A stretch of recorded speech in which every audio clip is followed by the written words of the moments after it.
మీరెలా డిజైనింగ్‌లోకొచ్చారు? అది కూడా రీడిజైన్‌లోకి రావాలని మీకెలా అనిపించింది మ్యామ్? సో, జ్యువెల్లరీ డిజైనింగ్ అనేది మైండ్‌లో ఉంది. అది ఎప్పుడుకి అంటే ఐ థాట్ ఏదైనా చూసి ఆహ్, చిన్న చిన్న నగలు చేసేవాళ్ళు.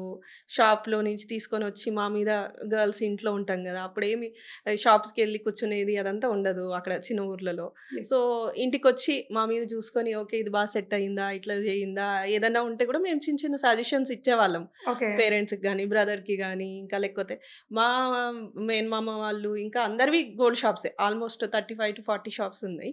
So, hmm. అందరూ సర్కిల్ మొత్తం గోల్డే. ఓకే. ఎప్పుడు మాట్లాడుకున్నా ఇదే టాపిక్ గోల్డ్, అన్నమాట. గోల్డ్.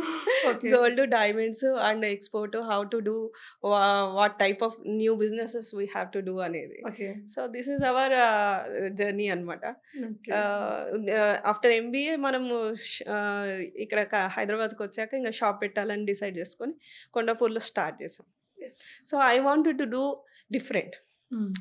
అందరి దగ్గర ఉంటది. డిజైనింగ్ చేసేది జ్యువెల్లరీ అనేది చాలా యూనిక్‌నెస్. ఇప్పుడు ప్రతిసారి ఒకటే జ్యువెల్లరీ ఒకటేలాగా యేసుకున్నామనుకోండి మజా రాదు. దాన్ని డిఫరెంట్ డిఫరెంట్ వేస్‌లో డిఫరెంట్ అటైర్స్‌కి మ్యాచ్ చేసుకోవడం అదంతా మన యూనిక్‌నెస్ అన్నమాట. Yes. So, that is a uniqueness I followed. Yes.